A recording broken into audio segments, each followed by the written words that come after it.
ઓમ શ્રી પરમાત્મને નમઃ. શ્રીમદ્ ભગવદ્ ગીતા અધ્યાય 15 પુરુષોત્તમ યોગ. આજે આપણે શ્લોક ક્રમાંક 4 વિશે સમજીએ. ત્રીજા શ્લોકમાં ભગવાને કહ્યું કે જે અશ્વત્થ વૃક્ષ છે, જેનું મૂળ ઉપર છે અને નીચે જેની શાખાઓ છે, એ વૃક્ષને કાપી નાખવું જોઈએ. તો શેનાથી કાપવું જોઈએ? દ્રઢ વૈરાગ્યથી કાપવું જોઈએ. તો કાપી નાખ્યા પછી શું? એ સંસારના વૃક્ષનું છેદન કર્યા પછી સાધકે શું કરવું જોઈએ તે ભગવાને આજના શ્લોકમાં બતાવ્યું છે. તો ચાલો આપણે સર્વપ્રથમ શ્લોકના માધ્યમથી જોઈએ, પછી ગુજરાતી ભાષાંતર જોઈશું. શ્રી ભગવાન વાચ તતઃ પદંતત પરિમાર્ગિતવ્યં યસ્મિન ગતા ન નિવર્તન્તિ ભૂયઃ તમેવ ચાદ્યં પુરુષં પ્રપદ્યે યતઃ પ્રવૃત્તિ પ્રસુદા પુરાણી. શ્રી ભગવાન અર્જુનને કહે છે, સંસાર વૃક્ષનું દ્રઢ વૈરાગ્યથી છેદન કર્યા પછી એ પરમ પદ સ્વરૂપ પરમેશ્વરને સારી પેટે શોધવા જોઈએ કે જેને પામી ચૂકેલા માણસો ફરી પાછા વળીને આ સંસારમાં આવતા નથી, અને જે પરમેશ્વરથી આ પુરાતન સંસાર વૃક્ષની પ્રવૃત્તિ એટલે કે પરંપરા વિસ્તાર પામી છે. એ જ આદિ પુરુષ નારાયણને હું શરણે જાઉં છું. આ પ્રમાણે દ્રઢ નિશ્ચય કરીને એ પરમેશ્વરનું મનન અને નિધિધ્યાસન કરવું જોઈએ.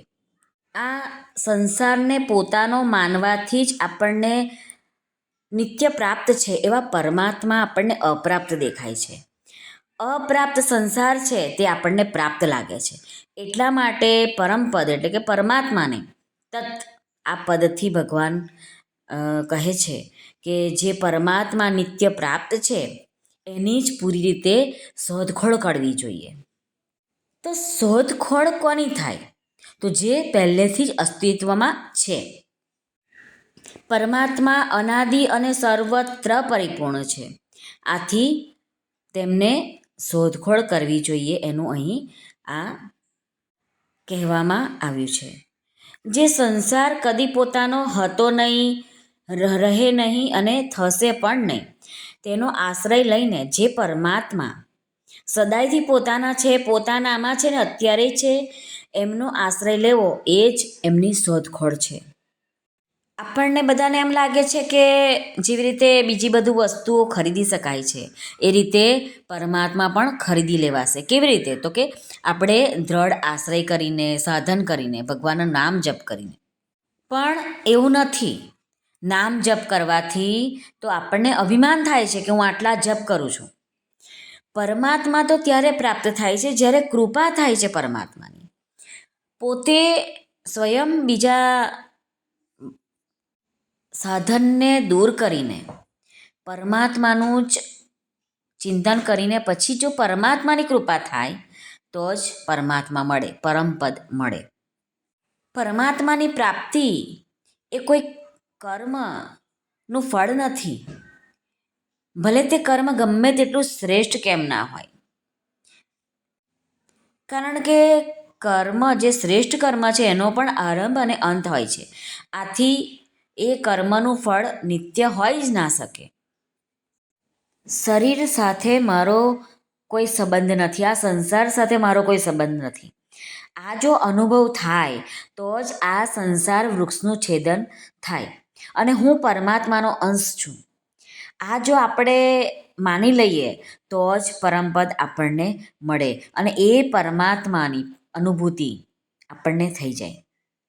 યસ્મિન ગતાન નિવર્તન્તિ ભૂયઃ. જેવી રીતે જળનું બિંદુ સમુદ્રમાં મળી ગયા પછી ફરીથી સમુદ્રથી અલગ થઈ શકતું નથી, એવી જ રીતે પરમાત્માનો અંશ છે જીવાત્મા, એ પરમાત્માને પાસે ગયા પછી ફરીથી પરમાત્માથી અલગ થઈ જ નથી શકતો. ટૂંકમાં કહીએ તો ફરીથી એને આ સંસારમાં આવવું પડતું નથી, જન્મ નથી લેવો પડતો. તમેવ ચાદ્યં પુરુષમ પ્રપદ્યે. જેનો કોઈ આદિ નથી પરંતુ તે બધાનો આદિ છે, એ આદિ પુરુષ પરમાત્માનો જ આશ્રય લેવો જોઈએ, એમના જ શરણે જવું જોઈએ. પરમાત્મા સિવાય અન્ય કોઈ પણ આશ્રય ટકવાવાળો નથી. બીજા કોઈનો આશ્રય તે આશ્રય જ નથી, પરંતુ તે આશ્રય લેવાવાળાનો જ નાશ કરવાવાળો છે. જેમ કે સમુદ્રમાં ડૂબતી વ્યક્તિ માટે મગરમચ્છનો આશ્રય. આ મૃત્યુ સંસાર સાગરના બધા જ આશ્રયો મગરમચ્છના આશ્રય જેવા જ છે.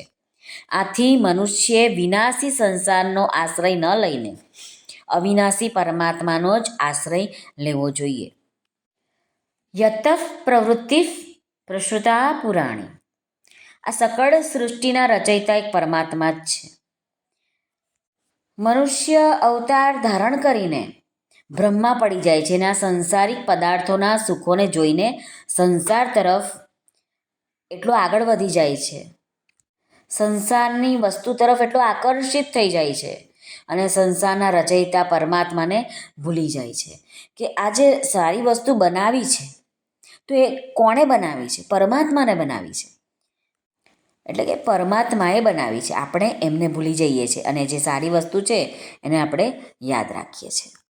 આપણા મનુષ્યનો સ્વભાવ એવો હોય છે કે આપણે કોનો આશ્રય લેવા ઈચ્છીએ છીએ કે જે આપણા માટે શ્રેષ્ઠ દેખાય, આપણને ગમતું હોય વધારે, જેનાથી આપણે કંઈક પ્રાપ્ત કરવાનું છે, આશા છે એની પાસે. જેવી રીતે સંસારમાં લોકો રૂપિયાને પ્રાપ્ત કરવા માટે અને તેને ભેગું કરવા માટે બહુ ઉતાવળા થાય છે કે હું આટલા રૂપિયા ભેગા કરી દઉં અને એ રૂપિયા ભેગા કરીને મને આ વસ્તુ જોઈએ છે તો એ હું લઈ આવું.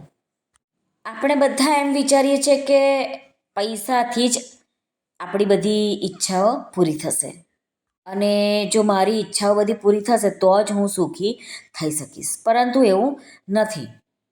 બીજી એક ઈચ્છા હોય છે કે જો હું પૈસાવાળો હોઈશ તો હું આ સમાજમાં પૂજાઈશ, મને લોકો માન આપશે. આથી આપણે બધાએ લોભને વશ થઈને અન્યાય અને પાપની દરકાર કર્યા વગર પૈસા કમાવામાં અને ભેગું કરવામાં જ આખું જીવન વ્યતીત કરી દઈએ છીએ. સાધકને જ્યારે આ ખબર પડી જશે કે પરમાત્માથી શ્રેષ્ઠ બીજી કોઈ વસ્તુ જ નથી અને પરમાત્માની પ્રાપ્તિમાં એવો આનંદ છે તે બીજા કોઈ જગ્યામાં નથી, સંસારની કોઈ વસ્તુમાં નથી, કોઈ સુખ એના જેટલું નથી જેટલું પરમાત્માની અંદર સુખ આવે છે, પરમાત્માની પ્રાપ્તિમાં સુખ આવે છે. આથી ભગવાન કહે છે કે તું પરમાત્માને પ્રાપ્ત કરવા માટે તત્પરતાથી લાગી જા.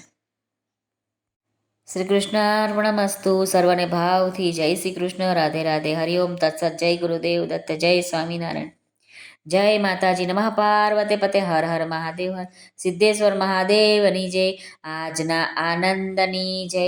સર્વનું કલ્યાણ થાઓ, સર્વનું કલ્યાણ થાઓ, સર્વનું કલ્યાણ થાઓ.